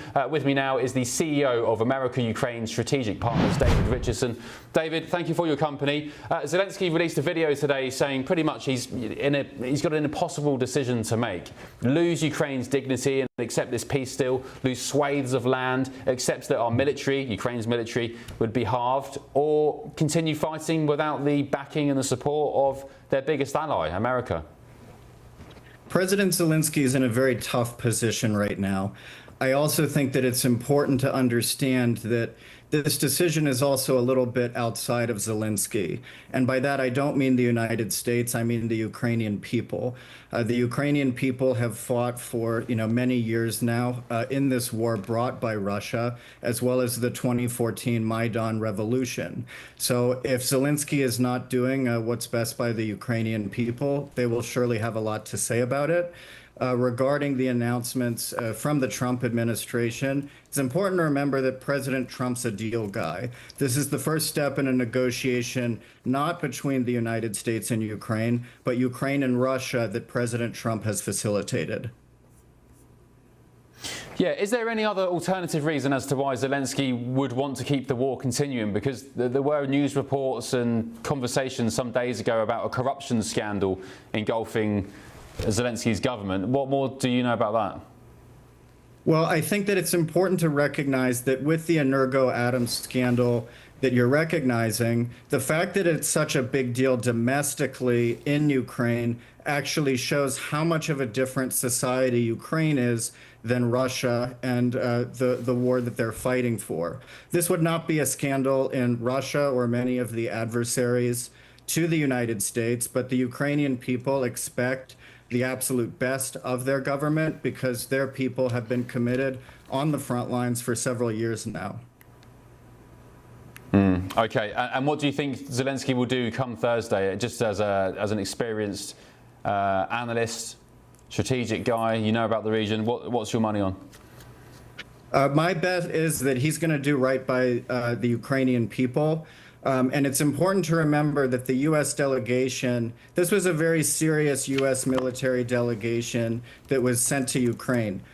U.S. Army Chief of Staff, General Randy George, this is a very, very serious operational military general. Our team actually met with him several weeks ago during AUSA, and we briefed him on the importance of the lessons that are coming from Ukraine's battlefield, and the fact that this isn't just Russia. This is also China, this is Iran with their Shahed drones, and really, I mean, to your point on intelligence sharing, really, even under the Biden administration, a proper technology bridge was not established between the U.S. military and Ukraine. Our company is in very active conversation with senior military on both sides in order to facilitate this transfer. So there's lessons learned from the battlefield and an advantage for the United States in participating. OK, I'm going to bring my panel in now. The Washington editor at the Times newspaper, Katy Balls, and the political commentator, Lucy White. Katy, I guess, again, on this issue at least, President Trump stands alone because Europe, Keir Starmer, all saying that, you know, I mean, even Nigel Farage today came out and said that the proposed deal is unacceptable. Yeah, and obviously we're piecing together parts of this deal from various reports, but from what is out there at the moment, and again, some are saying, oh, the Russians put it out at first to bounce a position and so forth, but what is out there is clearly pretty unappetizing to the Ukrainian side. I think there is a feeling amongst European leaders and Ukraine that it gives Russia more than it should. But you can see from Zelensky's comments today where he said that he had the unpalatable position of effectively having to choose between losing the country's dignity, perhaps, and losing a key ally. He realises he has to behave very carefully. We saw Trump in the Oval Office earlier suggesting, you know, he can take it or he can leave it. He can just keep fighting. If Ukraine has to fight and the US then starts to withdraw, you know, help on intelligence, all those things, it's a really difficult proposition. And it's a point when you start to look at what European leaders have said, which would be lots of rhetoric about how, you know, fight on, solidarity. That's the point where, well, are European leaders really ready to stump up if there wasn't US support? And what would that look like in terms of armies? What is the solution? Because that's been one of the big problems throughout this. Yeah, I don't think many, I'll speak for some Brits I know, I don't think many people have the appetite to keep funding this war. Definitely no boots on the ground. Have you heard, Katy, on the grapevine in Washington, in DC, I guess it's quite clear, is President Trump, is the administration, they're just getting tired of this now, are they? Getting a bit frustrated? I think there is the sense that Donald Trump is frustrated. He said a lot that he thought this would be one of the easy wars. He likes to list the wars he thinks he solved. It has not proved to be. And I don't think there's even a huge push for MAGA right now to say, hey, you need to sort this out. Trump wants to get it done, and I think he is just getting very fed up. We also know that he does have a difficult relationship with Zelensky, and I think that is just coming out a bit. European leaders, they've done a lot to try and improve it, getting Zelensky to wear a suit every time he's gone to the Oval Office since the infamous bout. Saying thank you. You know, you can only paper up so much, and I think the problem is the deal that's currently being talked about is really what lots of people feared would be the deal when Trump returned to the White House. Now, you could look at some of the things that have been discussed up until this point. Now, you can say the Russians weren't keen, but obviously the question for those who say, this is far selling out Ukraine, and lots of people will say that, is what is the alternative if the US walk away? And I think that's a really tricky question for European leaders. Of course, there's a question of money in the army, but also if this then encourages Russia and then Russia moves further in Europe, which is one concern, that would be something that lots of people in Europe would be very worried about too. Yeah, and Lucy, Keir Starmer has always wheeled out the same old buzzword talking point, for as long as it takes. We'll support Ukraine for as long as it takes. But I mean, there isn't an endless, bottomless pit of money. And why should a war in Ukraine, as awful as it is, the kids dying in trench warfare, why should that take priority over the running of Britain and British people?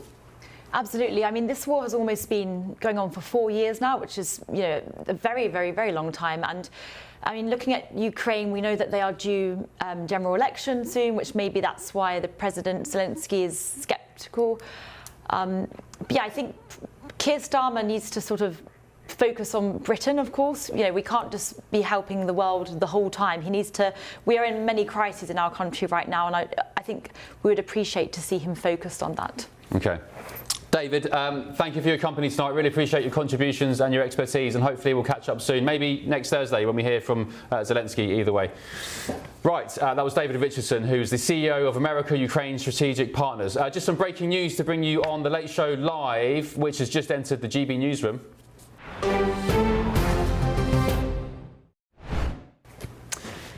Wow, this is a biggie. Marjorie Taylor Greene, the former Trump ally turned fierce critic, she's a massive Republican firebrand. She's unexpectedly announced she is resigning from Congress. She's quitting.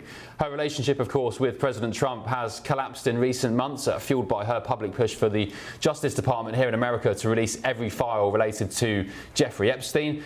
In a fiery resignation statement on X just a few moments ago, Marjorie Taylor Greene said, standing up for American women who were raped at 14, trafficked and used by men, rich and powerful men, should not result in me being called a traitor and threatened by the President of the United States, who I'm fought for.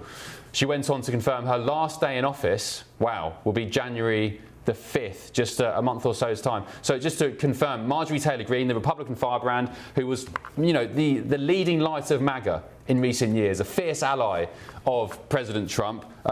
In recent months, she's been kind of going against MAGA, standing on the steps of the US Capitol with victims of the Epstein scandal, calling for President Trump to release the Epstein files. It all ended in tears. President Trump called her a traitor, said he didn't really care about the threats, the alleged threats that she was getting off the back of their row. She's going. She's hanging up her boots. I spoke to her in the US Capitol maybe 4 or 5 weeks ago. She was doing a House Oversight Committee hearing on geoengineering, weather modification. She was blowing the lid on cloud seeding, all sorts of weird and wonderful stuff that previously you would have got called a conspiracy theorist for. Very nice lady, but she's resigning. Let's get comment now from Washington editor at The Times, Katy Balls, and the political commentator Lucy White, who are still in the studio. Katy, this is pretty big, isn't it? Yeah, she's obviously one of the pretty well-known characters when it comes to Congress, both in terms of, I think, figures that those in the UK would know. And I think that when you think about, obviously, the events leading up to this, she has had a very high-profile falling out with the president. And that's been playing out on social media. She's talked about how she hasn't felt safe, that she's turned on Trump's language. Of course, I think it's worth pointing out that Marjorie Taylor Greene in the past has also used quite blunt language, but she says she regrets that. Not least with Emily Maitlis. Yeah, but certainly she was losing, exactly, and certainly she was losing support of Trump, and that's just the White House and potentially, parts of the Republican Party. And there were also rumours that she might run for a Senate seat at some point. So I think there was a question which is this the end of her political career full stop? Could this be something else? Or is it that she just had enough? Or actually, is there a different future when she wants to take that profile and perhaps be a critic of Trump in a different form? Yeah, this whole row has shone a spotlight, Lucy, on the evolution of MAGA. I don't think MAGA really exists anymore.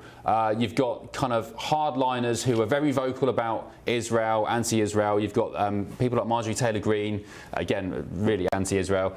She talks about the Epstein files as well. There seems to be a distinct split of MAGA. I don't think MAGA exists anymore. I think you've got sort of a sect which is righter than MAGA. You've got the establishment now in the White House. Commentators were saying, for example, in the White House now, you had traditional anti-establishment types such as Trump back in 2015-16. He was new, he was raw, he was definitely anti-establishment. These days, though, he kind of is the establishment. He's president, he's twice over. MAGA doesn't exist anymore. Yeah, I mean, I guess, naturally lots of movements will splinter. I think, MAGA was key to getting Trump elected. And now that Trump is the president again, I think we see, divergence on different views. But whenever I've been here in Washington, D.C. or in Florida recently, for example, I do still feel very much that there is a lot of support for Trump. I do sort of still see this MAGA movement fairly alive. Yeah, well, Marjorie Taylor Greene, I guess, is one of the only few Republicans who's been vocal speaking out against Trump. Otherwise, he seems to have a bit of a stranglehold over the Republican Party. Let's remind ourselves, if you're not familiar, viewers, with Marjorie Taylor Greene, you will be after catching a glimpse of this Bobby Belter from a few years back. Take a look. Why don't you go talk about Jewish space lasers, and really, why don't you off? How about that?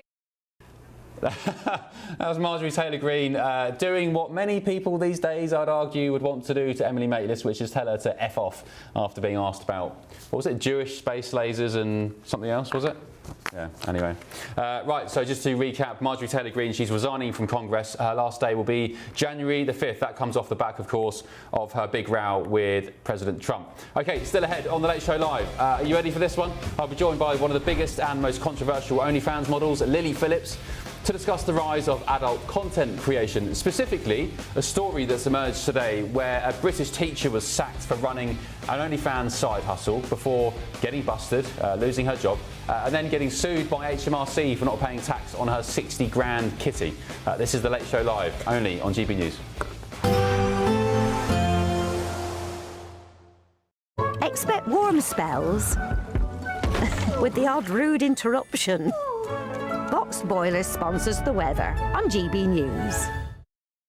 Hello, a very good morning to you. Welcome to the latest update from the Met Office for GB News. Following a week of wintry weather in places, it's less cold today. Not exactly mild, though, and feeling unpleasant as a band of rain sweeps its way southeastwards. A wet start for much of England and Wales, away from the far southeast where it is a chilly start. But the rain reaches the southeast during the morning. Spells of rain on and off, but clearing eastwards. And Scotland, Northern Ireland, Northern and Western England, as well as Wales, turning brighter through the morning with some decent sunny spells, albeit with a few showers by the afternoon. Temperatures back towards average. We're talking about 8-9 Celsius typically. Some spots up to the double figures. But we end the day with reasonable sunshine across parts of eastern Scotland at least. Frequent showers coming into western Scotland. And the snow starting to melt over higher ground. It's going to melt gradually, I think, through the weekend because temperatures aren't shooting up. And for Northern Ireland, some decent clear spells as we end the day. Northern and Western England, some patchy cloud, some showers, but otherwise mostly fine. However, it takes much of the afternoon and evening for that rain to clear East Anglia and the southeast. It'll be heavy for a time. And then the next batch of wet and windy weather sweeps in overnight. This is a spell of heavy rain in some western parts and gusty winds. With the wind and the rain, it's going to be a frost-free night generally, although some pockets of northern and eastern Scotland could see a touch of frost by the start of Sunday. Reasonably dry in the east at first, but the area of low pressure bringing the wet and windy weather in, well, that's going to dominate things on Sunday. A very unsettled day with an initial bout of wet weather followed by frequent showers across western and southwestern parts. The wind whipping up through the day, turning particularly windy towards the southwest later, and temperatures typically again about 8 to 11 Celsius. Expect warm spells with the odd rude interruption. Box Boilers sponsors the weather on GB News.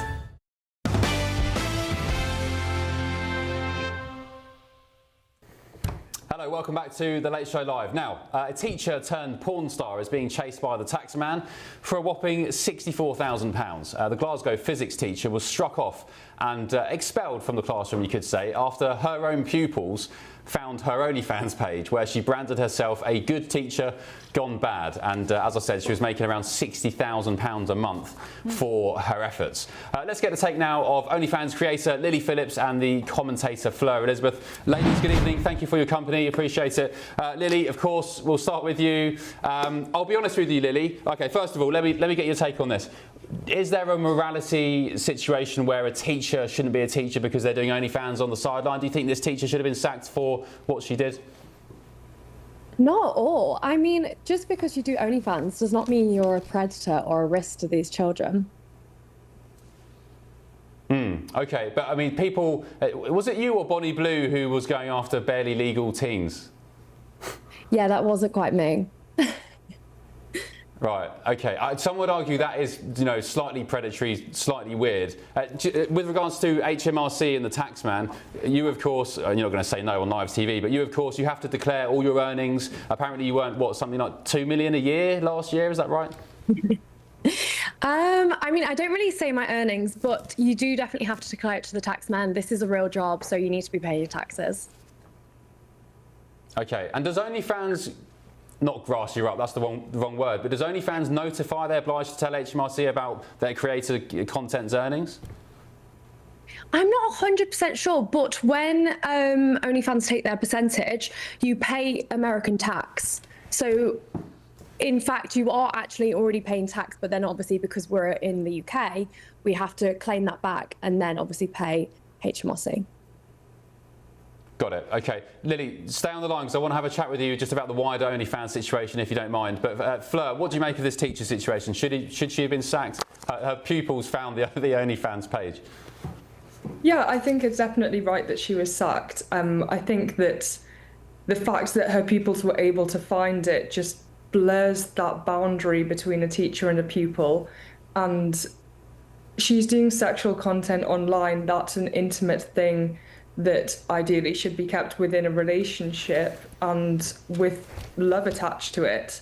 And for her pupils who see her in a position of power and need to respect her, when they're not equal, like partners in a relationship, then it's just not going to work. They're not going to be able to concentrate on physics in a class when they've seen their teacher naked. It's just completely wrong. And as they said that it brought the profession into disrepute, which I think is absolutely true.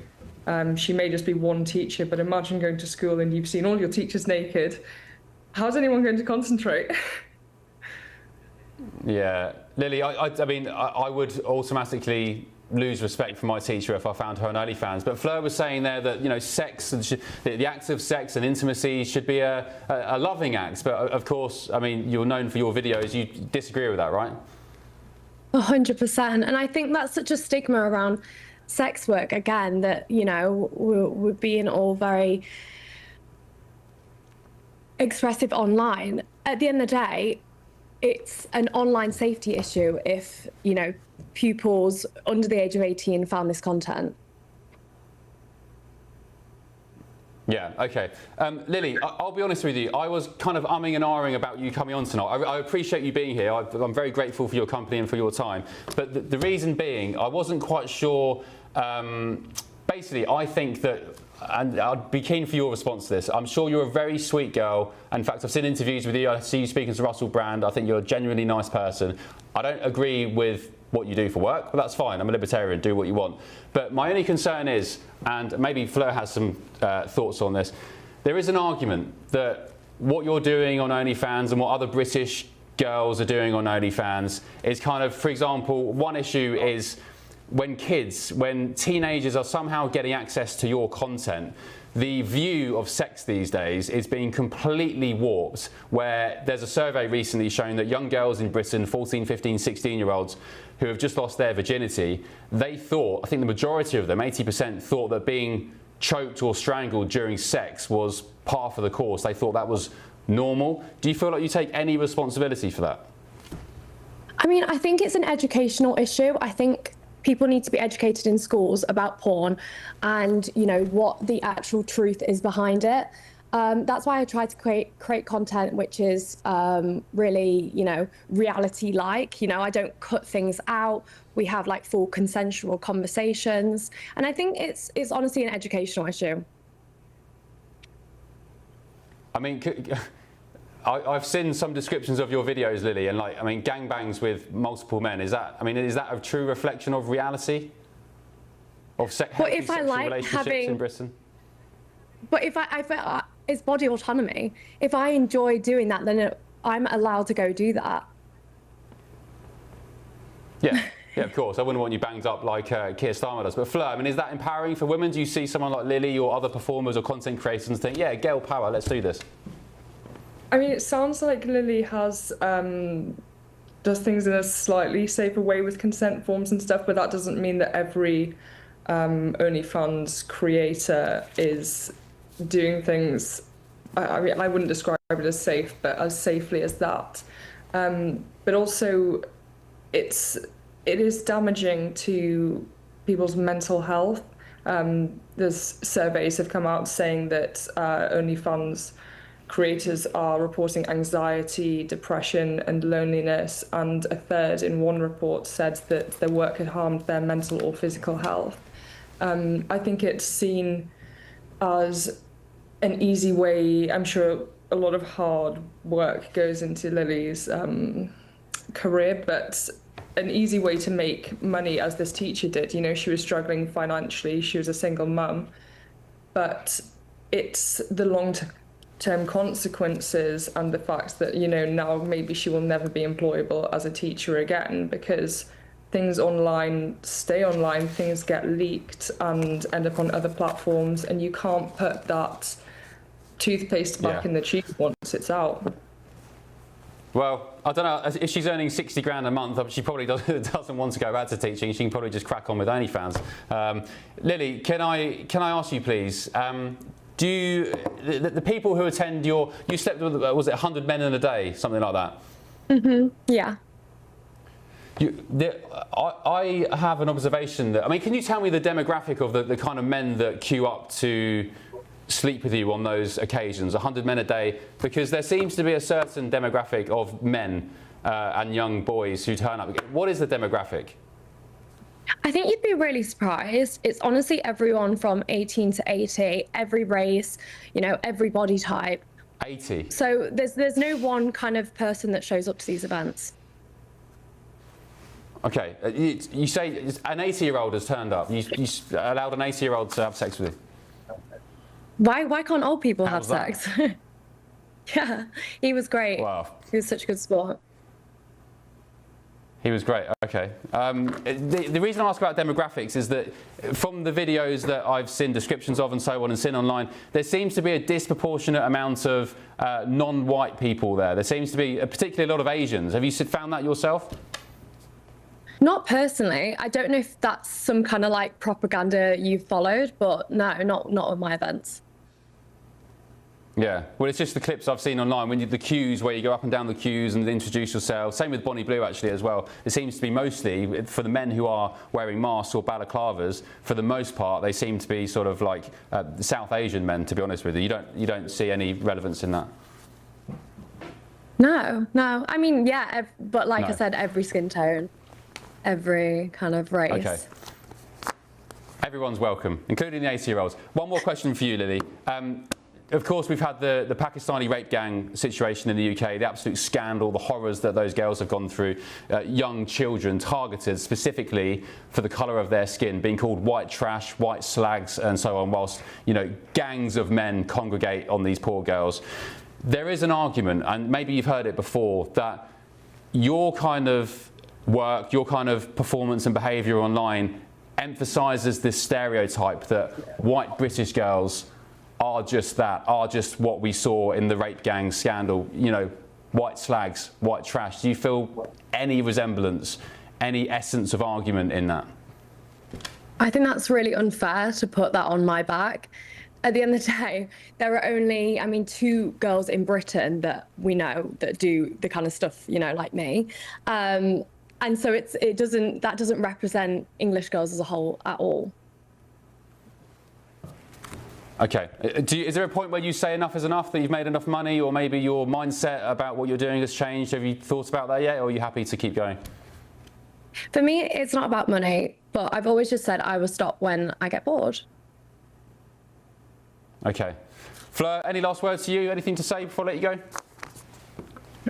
I just think that it's a really sad situation that this teacher has ended up in, especially because she's lost her vocation, she's got a massive tax bill to pay, and just the fact that she's now been put on this Hall of Fame kind of and shame tax evader for a career which does have a stigma, I don't think it's a career, that has a stigma attached to it, is she's got a tough life ahead. But Lily, there's still mileage in OnlyFans, right? If she's earning 60k a month, sounds like she's pretty popular. There's no reason why she can't just go back to doing what she did, right?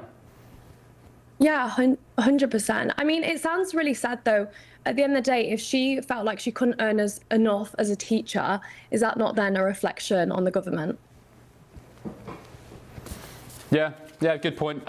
Before I let you go, Lily, I've got my guest here, my panel, Lucy White, in the DC studio. She wants to ask you a quick question, if you don't mind. Lucy, go ahead. Hey Lily, yeah, so my question is, let's say your OnlyFans career is over because you choose to end it. What would be your next move? What's your next career goal? I mean, for me, I have invested well and I've got a lot of property and things like that. So I could end it now and I'd be totally fine not working. But I would love to go into something like mentoring young girls who want to get into the industry. I would love to go into directing. I would love to have my own like lingerie line. You know, I have a lot of plans. Lily, do you think, again, I don't want to be too judgmental about you, because I think I've met you actually when you interviewed, Nana interviewed you in London. I spoke to you, or was that Bonnie Blue? Anyway, look, I can see I don't think you're a bad person, right? But I've just got a slight issue with you maybe mentoring or wanting to mentor young girls to get into the industry. I just think the world is a beautiful place full of lots of opportunities. We've never been so lucky with the internet. Of course, you've capitalised on it with OnlyFans, but there are so many other things I think young, beautiful, talented girls could do than just getting gangbanged and urinated on the internet. This isn't a way to, kind of get girls into the industry. This is for girls who already are or wanting to be in the industry. They've made that decision.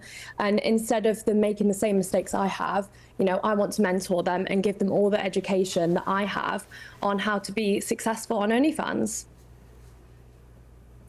If you could get the same money you're earning now doing something else, I don't know what you're into elsewhere, art or maybe property or whatever, would you ditch OnlyFans and take that up instead? Hell no. I love this job. You love it? I don't think people realise this is my true passion. Pardon? Well, you don't mind sleeping with 80-year-old men? You love that? What do you mean? Of course. I wouldn't do it if I didn't enjoy it. What do you mean, of course? I mean, look, no offence. Look, okay, all right, I was going to... I wouldn't particularly want to sleep with 80-year-old women. I don't know most people who would want to sleep with, well, that's your people opinion, your vast beyond their choice. age limits. Okay. I respect, right, what Lily. you want to do, but this is what I want to do. Yeah, okay, and look, I respect it as well. I'm a libertarian. I think do what you want to do. People should be free to live their own lives. Obviously, I'm going to be curious about it. I've got some gripes with maybe encouraging young women to get into the same thing. You say you're not doing that. They want to get involved anyway, so fair play. I would never encourage someone. No, I would never encourage someone to get into it. 100%. Thank you so much. I really appreciate it. All right. Take care. Thank you for your time. Bye. Appreciate it. Bye, Lily. Fleur, thank you very much for your time. Lucy as well. Christo Fufas is down the line. Christo, were you taking a keen eye over that? Were you listening? What's your thoughts? Here he comes.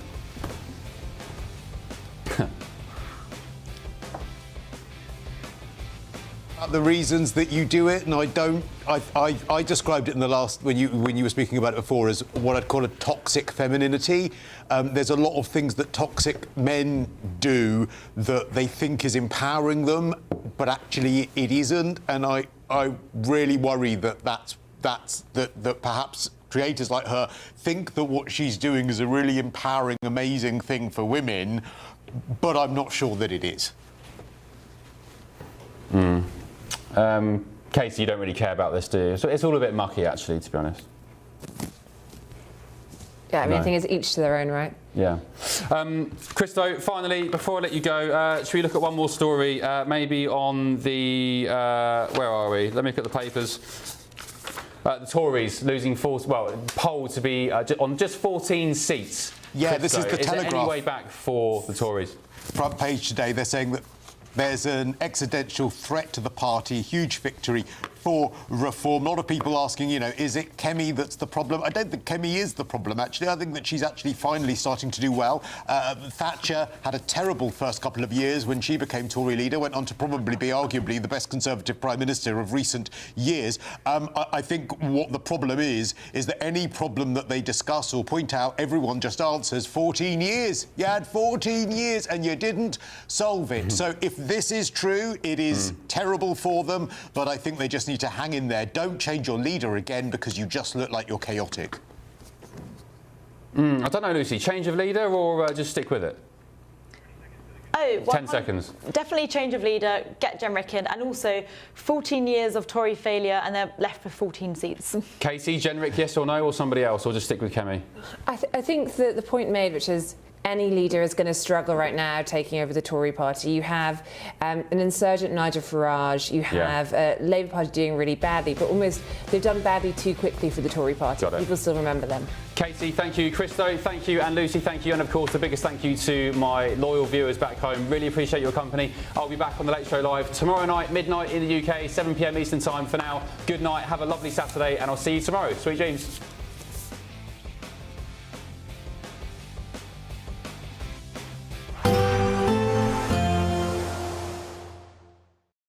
Today, clouds overhead, total zen within. Boxed Solar sponsors the weather on GB News. Hello, a very good morning to you. Welcome to the latest update from the Met Office for GB News. Following a week of wintry weather in places, it's less cold today. Not exactly mild, though, and feeling unpleasant as a band of rain sweeps its way southeastwards. A wet start for much of England and Wales, away from the far southeast where it is a chilly start. But the rain reaches the southeast during the morning. Spells of rain on and off, but clearing eastwards. And Scotland, Northern Ireland, Northern and Western England, as well as Wales, turning brighter through the morning with some decent sunny spells, albeit with a few showers by the afternoon. Temperatures back towards average. We're talking about 8-9 Celsius typically. Some spots up to the double figures. But we end the day with reasonable sunshine across parts of eastern Scotland at least. Frequent showers coming into western Scotland. And the snow starting to melt over higher ground. It's going to melt gradually, I think, through the weekend because temperatures aren't shooting up. And for Northern Ireland, some decent clear spells as we end the day. Northern and Western England, some patchy cloud, some showers, but otherwise mostly fine. However, it takes much of the afternoon and evening for that rain to clear East Anglia and the southeast. It'll be heavy for a time. And then the next batch of wet and windy weather sweeps in overnight. This is a spell of heavy rain in some western parts and gusty winds. With the wind and the rain, it's going to be a frost-free night generally, although some pockets of northern and eastern Scotland could see a touch of frost by the start of Sunday. Reasonably dry in the east at first, but the area of low pressure bringing the wet and windy weather in, well, that's going to dominate things on Sunday. A very unsettled day with an initial bout of wet weather followed by frequent showers across western and southwestern parts. The wind whipping up through the day, turning particularly windy towards the southwest later, and temperatures typically again about 8 to 11 Celsius. Today, clouds overhead. Total zen within. Boxed Solar sponsors the weather on GB News.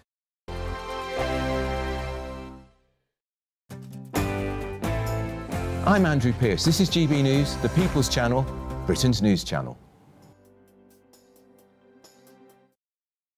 Westminster's full of talk, but out here, it's the real world. Am I allowed to talk then? No, that's it. This is where it matters, real people and real lives. That's what politics is all about. In fact, has Trump made a good start?